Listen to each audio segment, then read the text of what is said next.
Welcome to Untying Knots, Minds and Souls Untethered with Perry Clark. This program looks at mental health from unique perspectives and shows you how to manage your life by finding the knots that help you and stay away from the ones that could be a disadvantage. Now, here is your host, Perry Clark.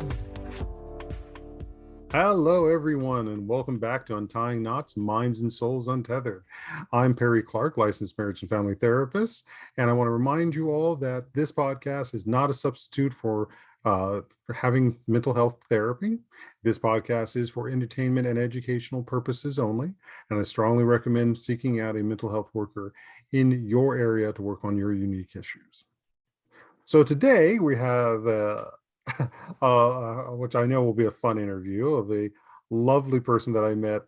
Oh, God, it's like, what is it? Almost, I think maybe 6 years ago, at least, somewhere in there, that I encountered this person because I was in my private practice internship, and I was attempting to run a group to prove that I could run a group and work at this business, and talking about poetry. And at that point, I was also having a different relationship with poetry. But this person attended that little group that I was running, made the effort to come down from the East Bay, Oakland area, where I was running this, in the South Bay in San Jose. And since then, we've struck up basically a nice little accord. We sort of gravitate towards each other in a way and come back together. It's like a nice little swing set. And today, this wonderful person I'm talking about is Tahia Baker.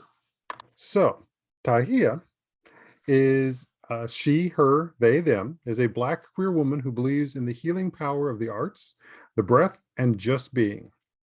Tahia has a background in visual arts, teaching, mindfulness, meditation, and yoga to heal trauma and strengthen personal power. Professionally, she is a psychotherapist and an intuitive coach. Tahia also live streams IRL broadcasts in nature, where she shares mindfulness techniques and life hacks for her audience. Tahia focus is to support Black and Brown folks with reconnecting to their ability to heal, breathe, live, thrive, and with a mixture of humor and compassion. So welcome to Untying Knots, Tahia. Hey, y'all. Welcome. Thank you so much for having me. I'm going to correct you real quick. My name is spelled really odd, but the H is silent. It's just Tia. Yeah, my apologies. No worries. Everyone, they hear me say my name and they're like, oh, okay, I got it. Then they see it written and they're like, oh no. It's just Tia. Yeah, so Tia, sorry. No worries. So welcome to the podcast. Thank you for being here. And how did you get here? How did we all get here? So yeah, thank you for that lovely introduction. How did I get here? How did I get to where I am? Well, my journey to becoming a therapist started when I had to seek out therapy. Mm-hmm. Years ago, I was an undergrad and I was just trying to make it work. We're young, we're scrappy. I'm working my way through undergrad. I'm taking classes. I'm away from home in a totally different region, just, around nobody I know. So I was just doing typical life living, Mm-hmm. but not well, Mm-hmm. because I didn't know how to deal with isolation. I didn't know how to deal with stress. I didn't know how to deal with all the things that life was throwing at me. I mean, it was just regular life stuff, but I didn't know how to deal. And I got really depressed, really Mm-hmm. depressed. And some substance abuse stuff was happening. I was just grasping at all the things that I thought I knew would help. And I ended up having to seek therapy. So my therapist was this gorgeous Black woman.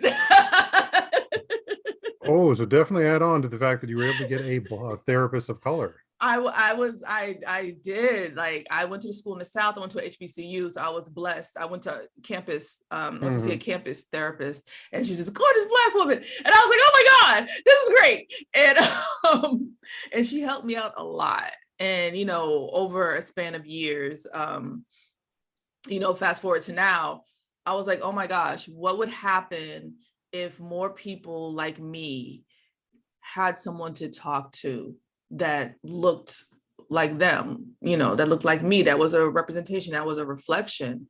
And so even though I took a different path with my career initially, in the background, I was like, I think I want to do this. I think I want to do this. I think I want to be a therapist. I think I want to help other people out. So eventually I circled back around and got my degree in clinical mental health counseling. And yeah, here I am helping others.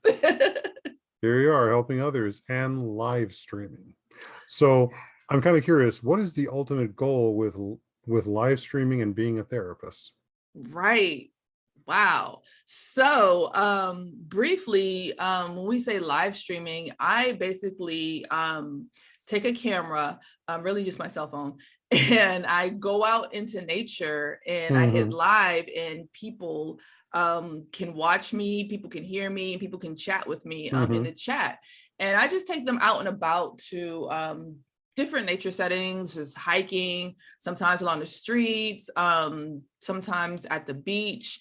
And we just walk and talk, whatever comes up. They oftentimes ask me questions, or they guide my path. So I'm like, hey guys, which way should I go?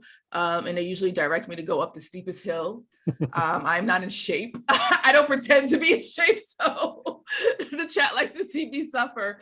But it's really good. I have a lot of fun, and I try to embed like little life hacks, things that I wish that people had told me to help me get through just my daily struggles. So things around communication, how to communicate the way that we want to, things around setting up boundaries, and just how to be a better person, for ourselves. What does self-love look like in actuality, like in practice? So my ultimate goal with the two is to be able to be on a wider platform. Right now I'm on Twitch TV doing my live streams, and I do have a YouTube channel that I don't really use, but I'm trying to. But ultimately, what I want to do is be on a wider platform, reach more people, and be that person. So I identify as Black, I identify as gender nonconforming and a woman, I identify as queer. I want to be that person, that representation in front of many people, again, sharing these life hacks, sharing these little coping skills, and also bringing people out into nature so that they can see all the beautiful things that I see. I'm in California. It's lovely out here. I drive like 15, 20 minutes, not even, to get to the beach. Or I could drive another 15, 20 minutes and I can be up in the redwoods. We can go up to the mountains. We got this. We have everything. And a lot of people just don't have the opportunity to see that or to be out in it. So I'm like, let me use this digital platform. Let me bring people into nature if Wi-Fi allows, because my enemy is Wi-Fi.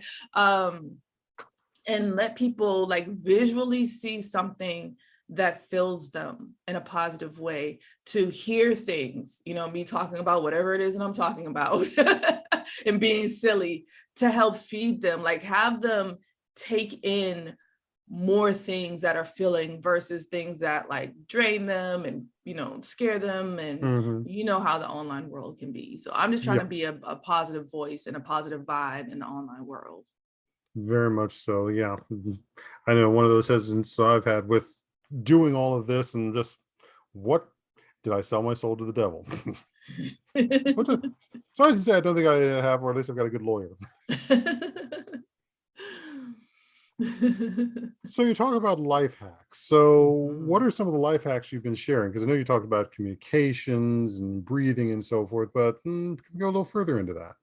Yeah, sure. So I know that for me, and most of the things that I share when I stream are all just from my personal experience. So I know that for me, being out in public and being around a lot of people is really anxiety producing. I don't like it. Like, I like people sometimes, but I definitely don't like being in crowds, and I don't like going out, and we're in a pandemic. And so that just heightens the anxiety levels around just being outside and amongst people. Mhm. So some of the life hacks that I share is just like how to regulate, we call it self-regulation, how to bring myself back down into my body instead of being like out here and just being in fear, feeling anxious all the time. So like, I will literally just breathe on stream. I'm like, hey, one of the things that helps me is just deep breathing. And I will literally, if you can hear it, like I deep breathe, and I breathe, on screen with everybody. Sometimes counting back from 10. And I will just pause wherever I am, making sure that it's safe and allowing them to see me make sure that it's safe. And just count back from 10 to help bring myself, back into my body. When I'm out there streaming, if I'm streaming on the streets, there's a lot of stimulation, and I actually name it.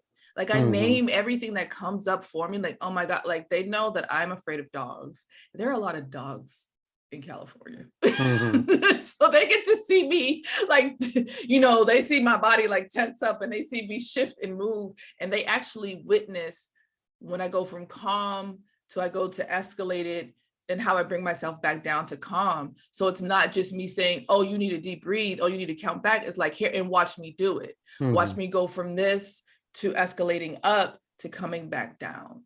So, and you're doing modeling behavior. Yes, I am modeling behavior. And I also share, topic du jour, whatever's happening for me that week. So boundaries comes up a lot. And like, how do we say no to people? How do we know when people are crossing our boundaries? What does establishing boundaries even look like? And so sometimes I'll just share, stories of things that have happened and how I set my boundaries and then what happened after I set them. Because when you set a boundary and then someone runs up against it, that's when the fireworks happen. And instead of like, what do you do when someone is responding negatively to your boundaries? And so we just talk through it. I tell them like, hey, this is what I did, for better or for worse. This is what I did. Yeah. Which always makes me think about that classic saying, it's a line in the sand. And it's like, that is probably the worst saying to use for boundaries possible. Right. Because for the simplest fact of the matter is, you draw a line in the sand and you can smooth it out. It can be constantly moving. Yes. Truly have that line, you want to basically say it's a line in stone. Yeah. Because it takes a lot of effort to remove the presence of that line. Yes.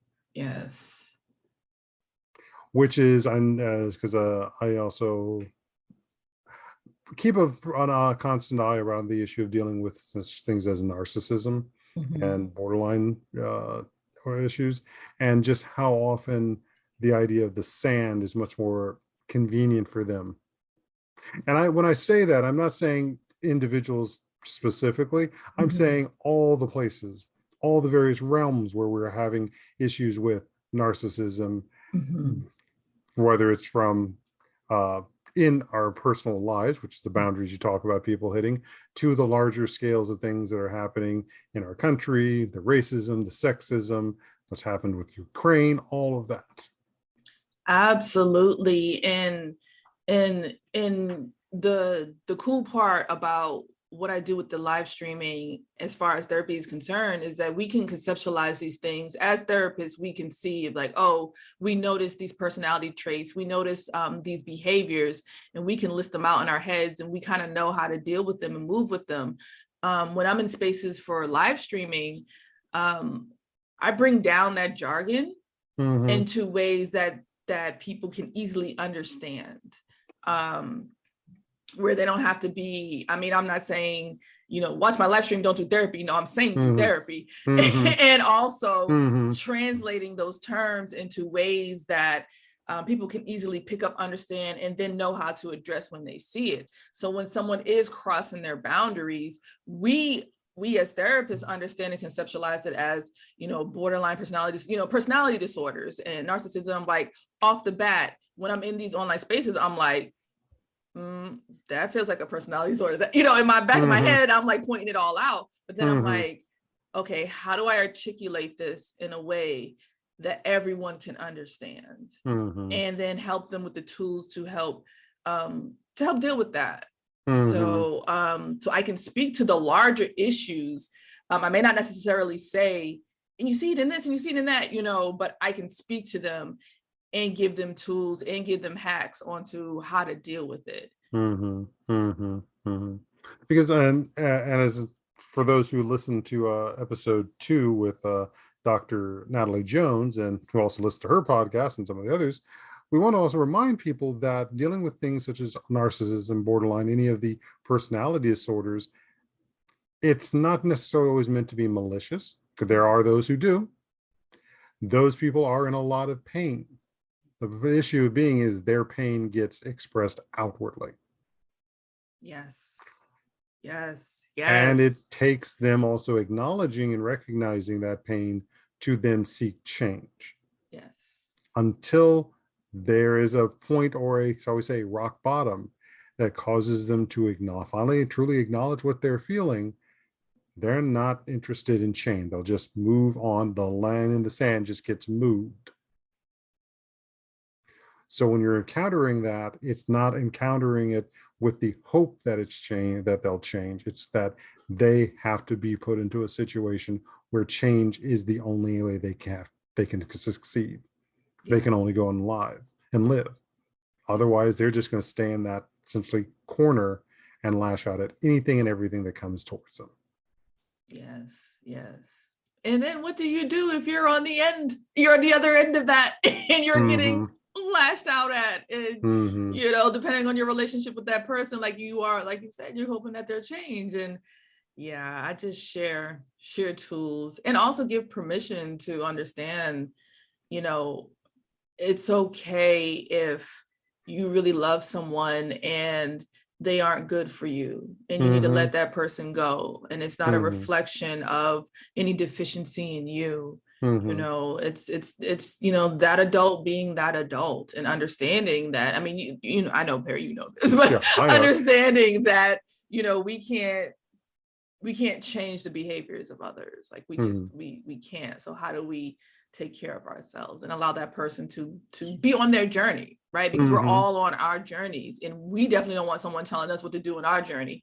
We can't tell other people what to do with their journey. We can either support them from a distance, or cut it off completely. Which is a very strong narrative. I think we definitely struggle as people of color, considering how much community, how much family is often pushed or put forth as being a very central tenet for us. Yes. Which isn't bad, but doesn't mean that also discernment isn't also necessary there in that setting as well. Yes. It doesn't get excused. Yes. Oof. Talk about it, Barry. Talk about it. It's a part of the many conversations we have, not just in therapy, but we're having around the world, is some of our paradigms need to shift. Absolutely. And we are the ones to shift the paradigm. We are the one. No one's going to shift it for us. We have to be the ones that stand forward and say, I don't like this anymore. I don't want to be part of this anymore. No, you don't get to ask me, when am I going to have children, every time I'm around you all. You all don't, that's one of the things. When you're going to get married, then your business. Like, we don't have to lovingly, like we get to be the ones that stop the cycles. Yeah, because many times marriage is not always what it is cracked up to be. Well, because I mean, this is one of the things sometimes I have to say when I'm doing couples counseling is there's a lot more reasons people get married than just love.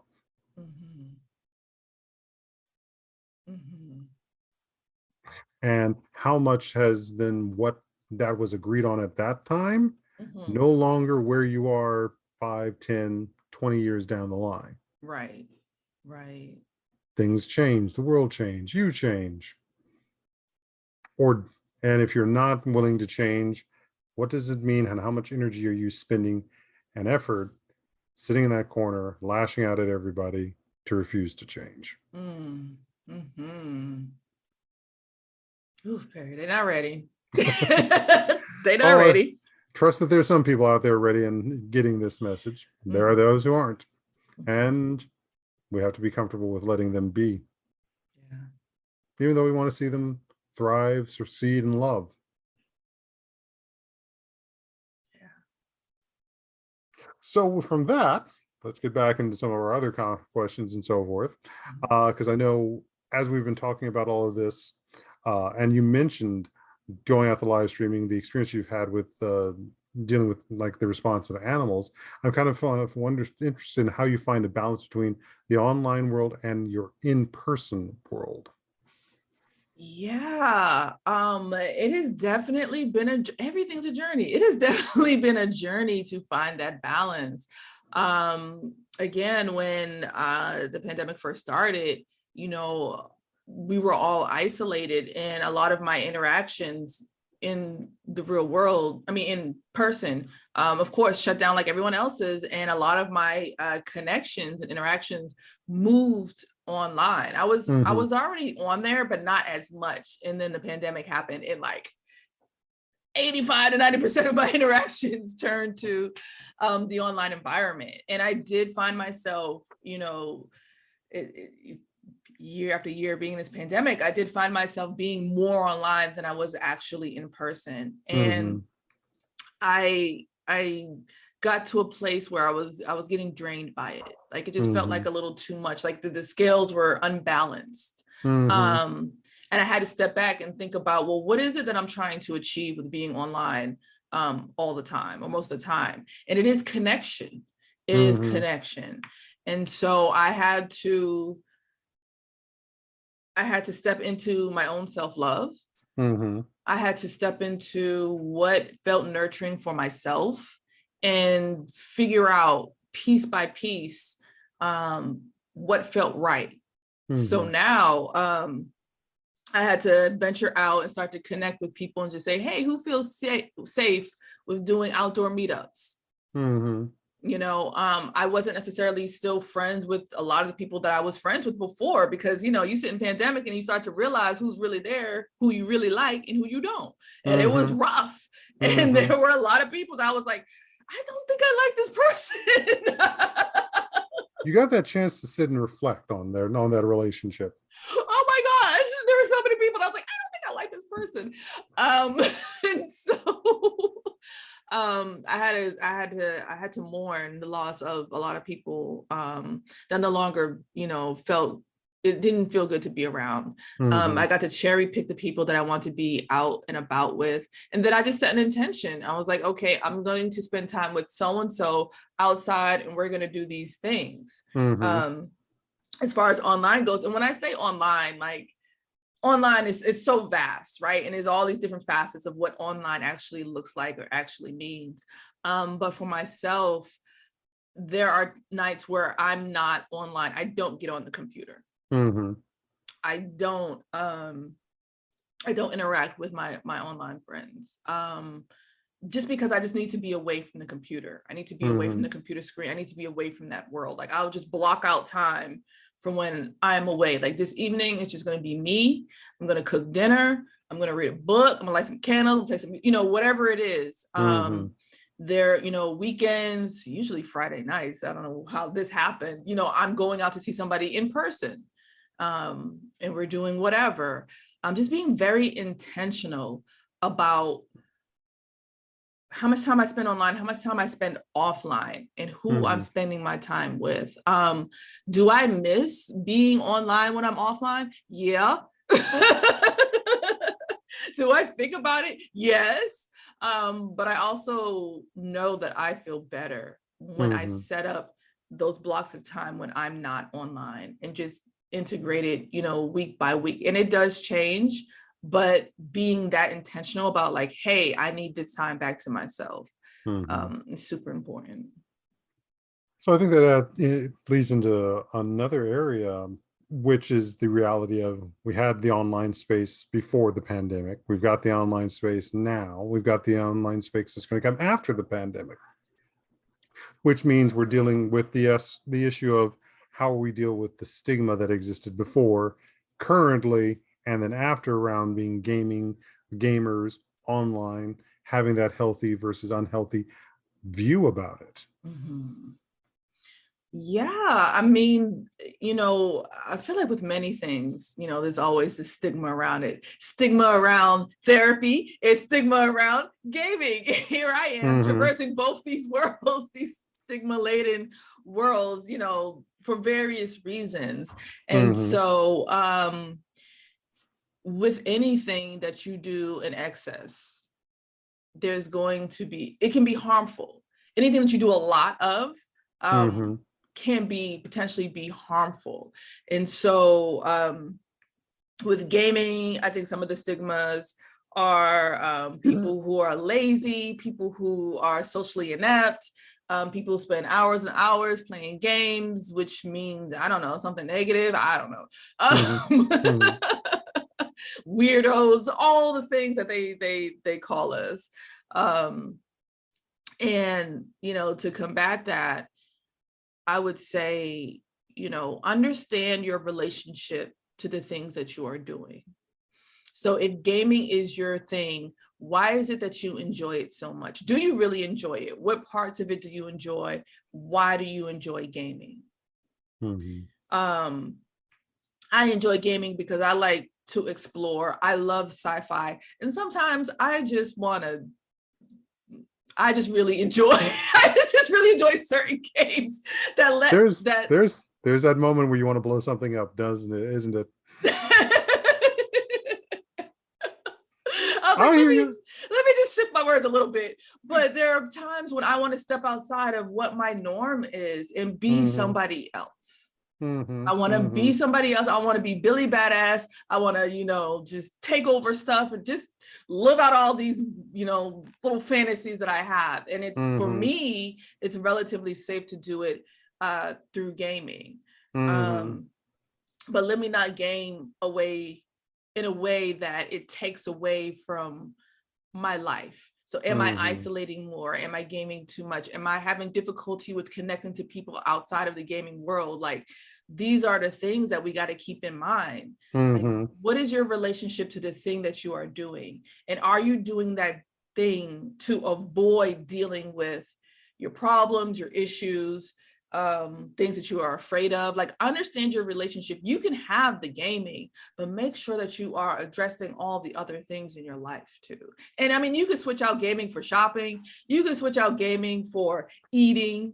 You can switch out gaming for working out in the gym. What? Yes, because I know some folks out there who work out in the gym in excess. And it's the same, like the same neurotransmitters and all that other stuff. It's where we're hitting these pleasure cores with the things that we do. And it's just like, all right, but moderation.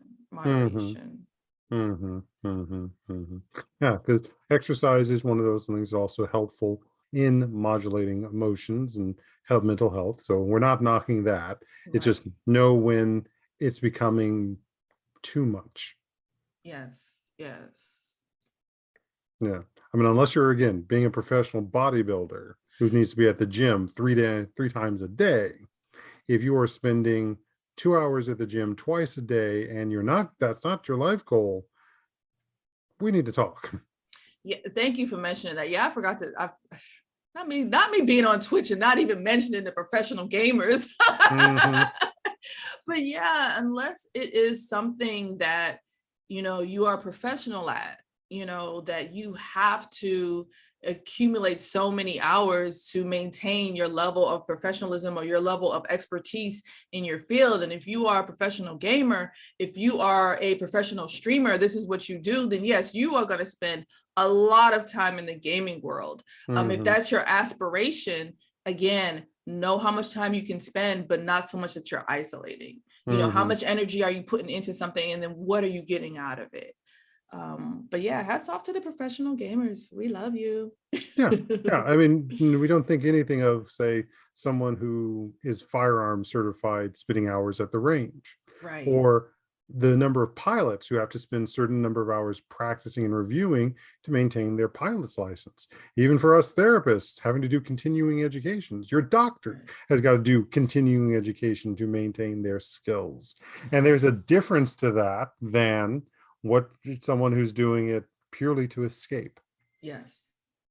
Yes. Understand, like, what is your relationship? Is it escapism? And not saying that escaping from something is bad, because, you know, this world is a very chaotic place, but it's like, how much time are you spending escaping? Are you avoiding to the point where it's harming you?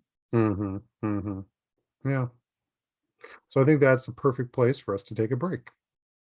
So come back and hear our second half. I'm Perry Clark, licensed marriage and family therapist, here with Tiha Baker, associate professional Clinical counselor. Thank you.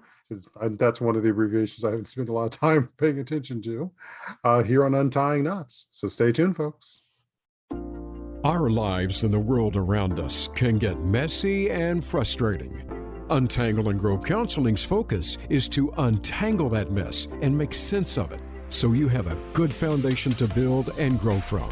Visit us on the web at untangleandgrowcounseling.com. Perry Clark offers individual psychotherapy, couples and family therapy, and adolescence therapy from a variety of coping materials and resources. Visit untangleandgrowcounseling.com for more information.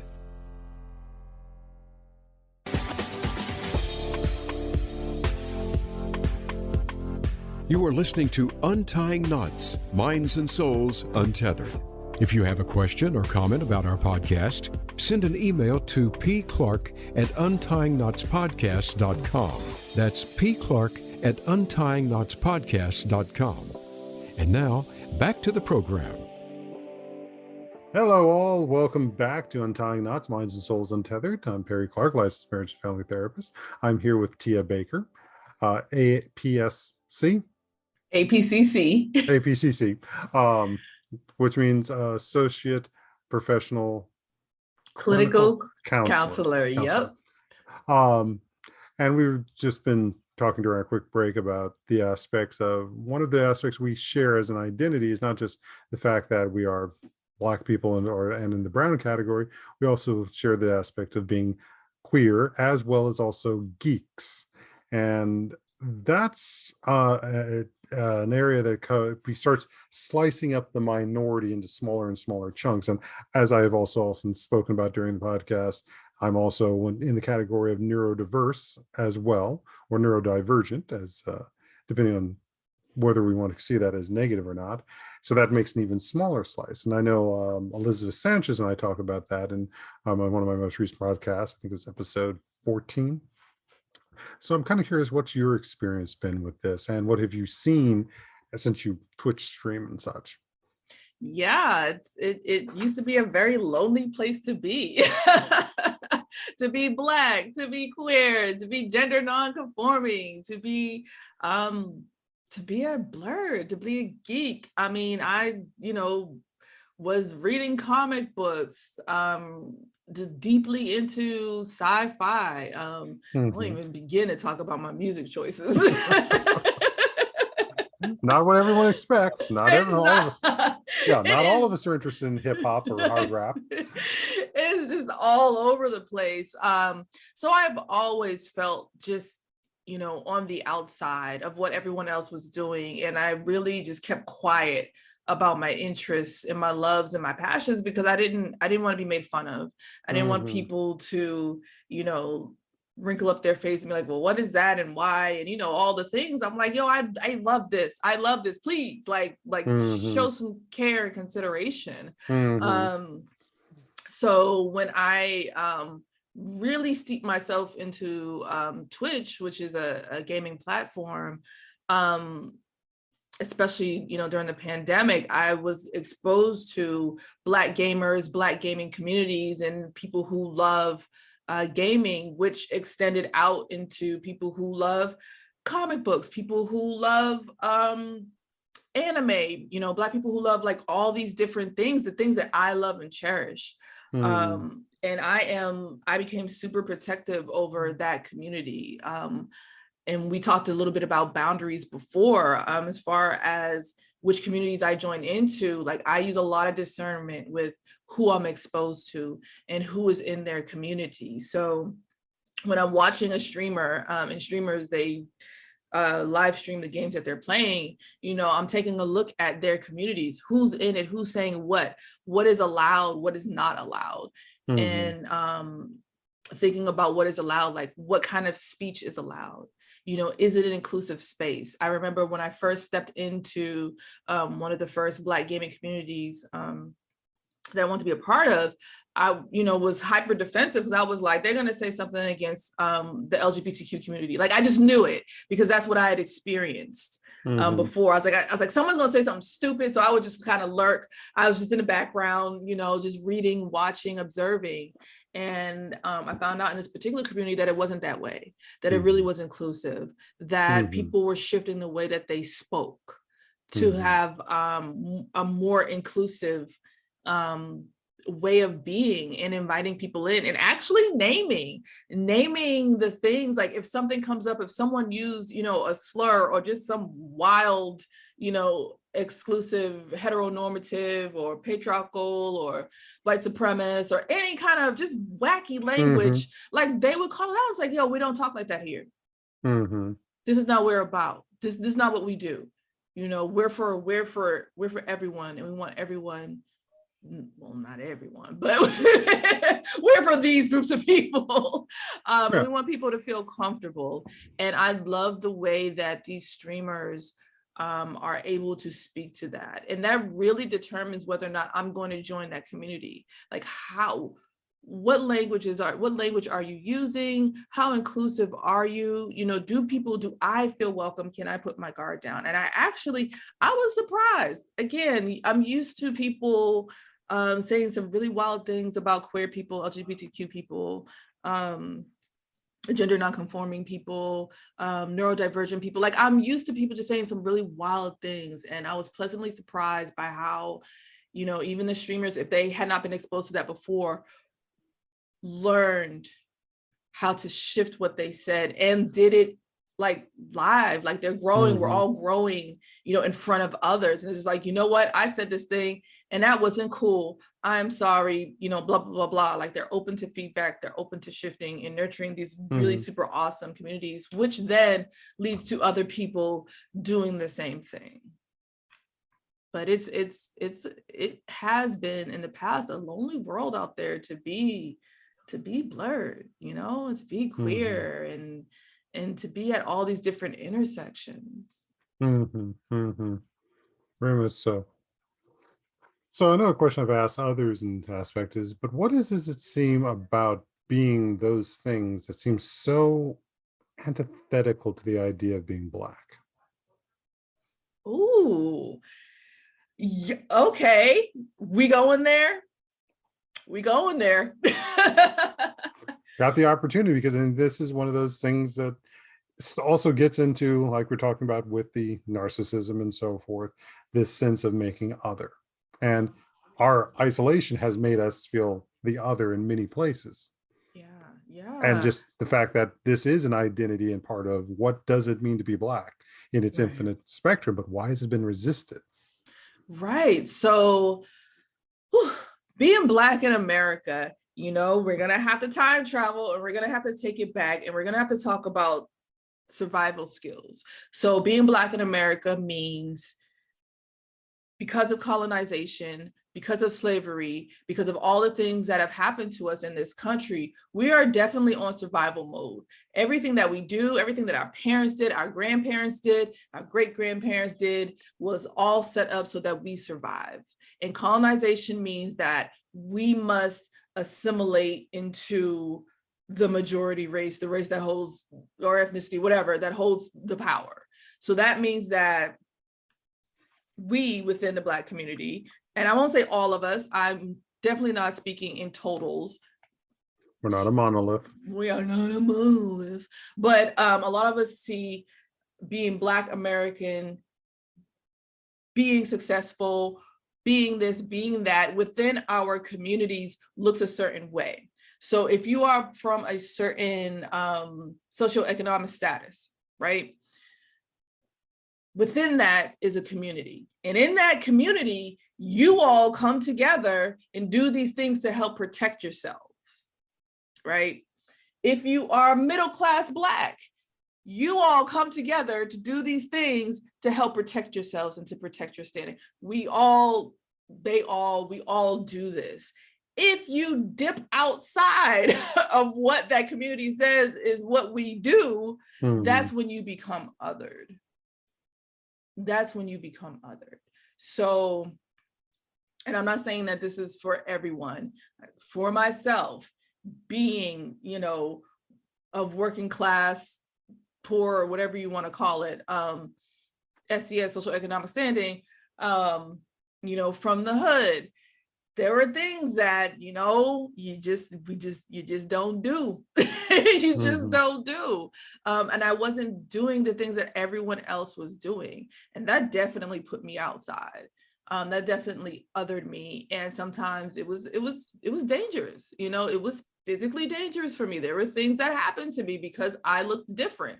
And I actually had to, move closer to, what my community looked like and how they talked and how they walked. And I kind of had to emulate all of that just so they would leave me alone, so that I would blend in. But your question is, why do we do this to each other? Or we being different is what, colonization does. Colonization says being different, being other is bad. Diversity is bad. It's a threat. That is what it's taught us. So that when we are different, when we are othered, it's frowned upon. It even seems like it's a danger, when really it's not. We love differences around here. We love variety. Variety is the spice of life. I'm not sure if I answered that question. My mind went into like 5 different spaces all at once. beauty of diversity, but the beauty of the task is just that it isn't a singular answer. Yeah. A singular, and because one of those other thoughts is along the same lines is, what does it now mean for those of us that, because there are more of us now, more of us are clearly stepping forward, like with this podcast, like with the success of Black Panther, with the success of the book Why Wakanda Matters, or the other book Black Nerd Problems, who I need to find a way to talk to those guys, are becoming and making ourselves much more known and as being a norm and part of the spectrum of what it means to be people of color in this world. Even with what we've been seeing, because I've noticed there's been definitely more representation in video games, and even this is what we've seen on, say, Star Trek. We've been seeing much more representation of the future, having a lot more of us in our varieties than just a certain color palette. Imagine Black people existing in the future. What? Afrofuturism? Yeah, we're there. We exist. We are magnificent in all of our varieties, and we are going to continue to produce content to reflect our existence in the future, ushering the in, being progressive. Like I don't know. I don't think they let us in the door. I think we broke the door down. We broke down the wall. We broke down everything, and we are in it. And I love it. I love to see it. I love to see it. Well, it also makes me think about a quote from Malidoma Sum in his book, Healing Wisdom of Africa. There's a section in it where he speaks about the aspect that art is the representation of the health of a culture. Oof. The health of a village. So if it does not have art, it is not a healthy place. Ooh, child. Ooh, child. Ooh, child. And I can say that very much, not just with the stuff that is considered mainstream and acceptable, but even to what we are as blurs, as bleaks, as gamers as well. Yeah. Oh my gosh. I will say this, the creativity that I have seen within streaming, live streaming, and on Twitch is amazing and phenomenal. I had someone the other day, I was just telling them about the live streaming that I was doing, and they were like, wait, you can stream more than games on Twitch? And I'm like, you don't know what we're doing on Twitch? We have popped the lid off. We are doing all kinds of creative things on Twitch. Like, it's not just for us Black gamers, Black streamers, that's who I'm referencing.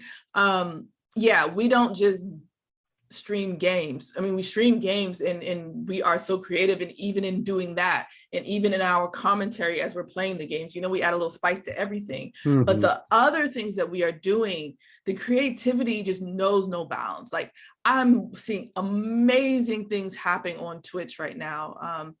Through our creativity. It's just like, and not just Twitch, like YouTube, like all the places, the TikToks, all of them, Instagram, Twitters, like the creativity is just, especially those TikToks. I'm like, I didn't know I could use it for that. Or what are y'all doing?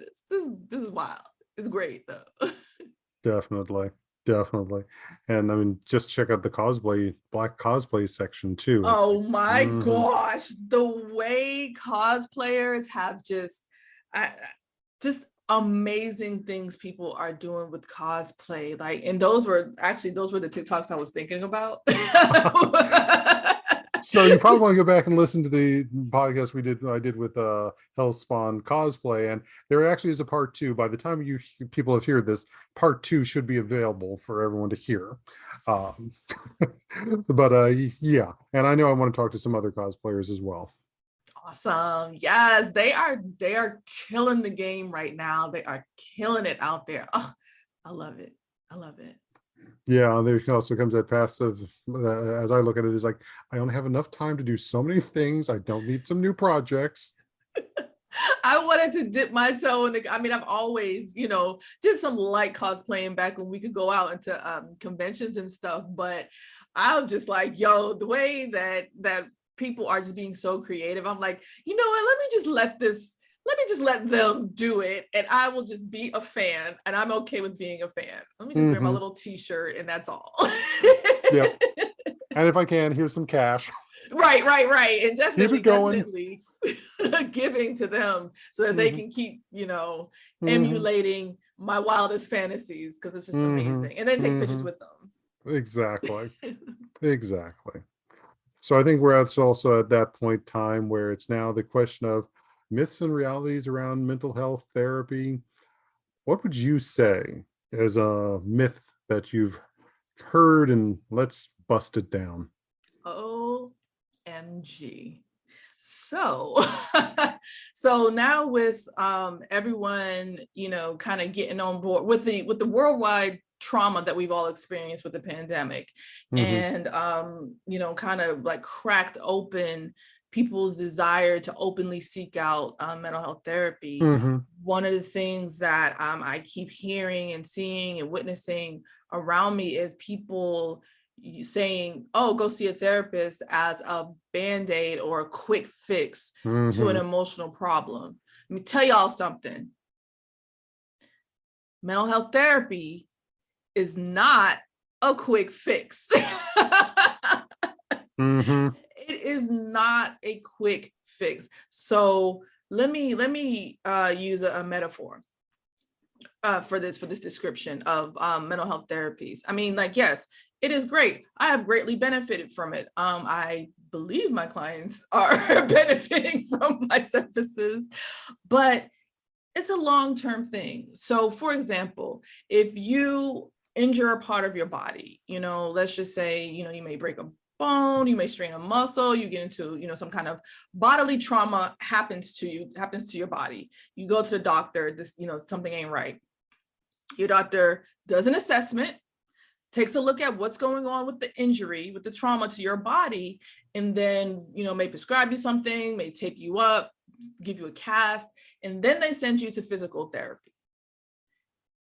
Anyone who's had physical therapy ever for anything knows that these things take time. You're in the physical therapist office and you may be in there for a couple of weeks, a couple of months, like just depending on the severity of your injury. It takes time to heal that physical trauma. Mm-hmm. And anyone who's ever injured themselves knows that, yeah, it takes a long time, and you may not ever be the same, and you may not be able to use that body part the same way, and you may have to learn a new way of using that body part. It is the same with emotional trauma. If you have experienced emotional trauma, you're not going to have a quick fix. You're not going to be able to take a pill. They want you to believe you can take a pill, but it's not going to be a quick fix. It takes time. Mm-hmm. Mental health therapy takes time. You're not going to feel different in a month or 2 months. It's going to take a while. And just like physical therapy, you're going to feel worse before you feel better. So although I agree with, if you are dealing with an emotional trauma, or you're just wanting to find you're not happy and you're wanting to find a different way of living and existing, and you're wanting to find good coping skills, or coping skills that are a little bit more aligned with how you want to feel, absolutely, please seek out a therapist. If you're looking for a quick fix to your problems, it ain't going to be through mental health therapy. Like, it takes time. And so, like, every time I hear somebody or I see somebody like, yeah, you need to go see a therapist, I'm like, that's part of a bigger network of things that need to occur to help a person. And for those of you who are seeking therapy, also understand it is just one piece of many pieces that are going to help you to feel better. Oh, I can't stand it. Oh, I clench my teeth. Yeah, I know exactly what you're saying, because I know there's a certain ad that I see comes up on when I'm watching YouTube, that is like, oh, you hear the advertisement of it, you see this lovely moment, but it's like, do you know how much probably work had to happen before that moment? Right. And how much got to work after that moment? Because it's not just that person who needs to have things change. It is also the person they're meeting who's got to also do some changing too. Yes, it is all of the things, which is why, having a good understanding of how these things work and what actually caring for yourself looks like is key. It's key. And again, I am, of course, I'm a therapist. I advocate people going to therapy, and also not expecting your therapist to fix all your problems. That's not going to happen. Yeah, because I was actually talking to a client this morning, and they're getting to their late 20s, coming up on their 30s, and they've just come to realize how, the work, we realized how much they've been responding from a place of survival and when doing so, their survival mechanism was to isolate themselves. And like I said, they're in their late 20s, so let's just removing the toddler years and so forth, we're looking at something like 22 years of living with that survival mechanism to isolate. Yes. How many, it's going to take at least half, if not that same amount of time, for them to learn to operate without that mechanism. Absolutely. I love that point. Yes, like, think about how long you have been living with whatever it is that you've been doing, and how many, not to say that everyone experiences lots of traumas, but I mean, if you're alive in the world, you've experienced at least 3. So, especially if you're blurred and you're queer. So like, let's just say you experienced a trauma, in elementary school, where all the kids, poked at you and laughed at you, and you never got a chance to process that out. And that was when you were 6 or 7. And now you're in your 20s. How many more traumas have you not dealt with in that time period? Like, it's going to take time to unravel. And you may not even, within the first couple of years of therapy, you may not even get to that even initial trauma of when everybody made fun of you, in the playground because you were wearing high waters. Like, okay, yeah, that's mine. That's my trauma. But like, you may not even get to that. it takes time. It takes time. I don't wear high waters anymore, by the way. Okay, I'll go on the record by admitting this. When I was a kid, and this is about the time in the 80s when Voltron, Defender of the Universe, was coming out. Yeah. And I went to play, and I'm in elementary school, and at this point, everyone's saying, oh, I want to be the black lion, I want to be the red lion, I'll be the green lion. I often got stuck with a blue lion, which was the princess's lion. And at that point in time, it's like, okay, yeah, I don't want to be that. Now it's like, oh yes, give me the blue lion. I want to rock that shit. She's good. I'm behind her. Oh gosh, yeah. Oh man, we could sit all day and talk about all the things that happened in school and what the kids did, and and just like the feelings of isolation and exclusion, like super early, super early in our development. And then we, become adults and sitting with a therapist for 1 or 2 times is not going to help you deal with, feeling excluded and isolated, like you said, for some 20 odd years, 15 odd years. That's affected how you've lived your life, what decisions you've made, who you have let in and who you haven't. Absolutely. And I am definitely one of those people whose defense mechanisms was isolate real quick. Like, you know what? I'm good. I don't need you. I'm good. I don't need you. Isolate real quick. And it just caused a lot of problems. A lot of problems. Well, I think we both can agree that it's good we came out of our isolation so we could connect. Yes. And also finding ways that, the circumstances still haven't changed, like the world is still a scary place, and also finding ways to still be able to show up in the world with good coping skills. Like, the world still makes me anxious. Like I, said before, like, being around people still makes me anxious, for a number of different reasons, not just one, a number of different reasons. And, we have to find ways to still be able to function and thrive. Like, can we please stop just surviving? Can we thrive? Like, I don't want to just be a survivor anymore. I want to thrive. Yeah. Very much so, and continue to produce the arts that show that we are a vibrant, living culture. Yes. And creating spaces so that others can do it as well without all the traumas that we experience. Like, I would hate for anyone else to have to deal with all the stuff that I had to. So let me help pave the way so that somebody coming after me doesn't have to deal with the shenanigans. Their way is a little bit more paved. They can make it through, then that way they can create without all the restrictions. Exactly. So with that, I have got to thank you for coming on here, Tia. Thank you so much. This has been awesome. I love talking about this stuff. I can talk about it all day. Really appreciate it. Just despite the curveballs I threw. Here for it. All righty. So where can folks find you and see some of that live streaming, and if they've got other questions as they go forward after hearing this? Yeah, sure. So for live streaming, I go under the name NovaRedSol. That's NovaRedSol. You can find me on Twitch TV. That's twitch.tv at NovaRedSol, NovaRedSol. On the Twitters, it's the same, NovaRedSol. If you want to reach out to me and see what I'm doing clinically, you can find me in Psychology Today under my name, Tiha Baker, Tiha Baker, Baker. All righty. So I'll try to have all of that in the show notes. And don't worry, I'm going to be putting a subscription on my Twitch feed as well, so I can have this as well. Come on through, y'all. Come on through. It'll be great.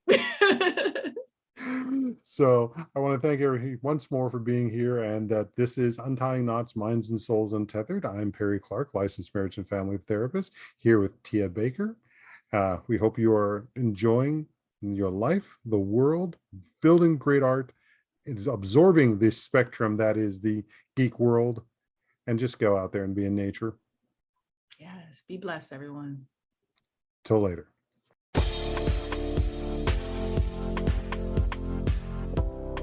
Thank you for tuning in for Untying Knots, Minds and Souls Untethered. Be sure to join your host, Perry Clark, for another episode on the podcast coming soon on the Voice America Empowerment Channel.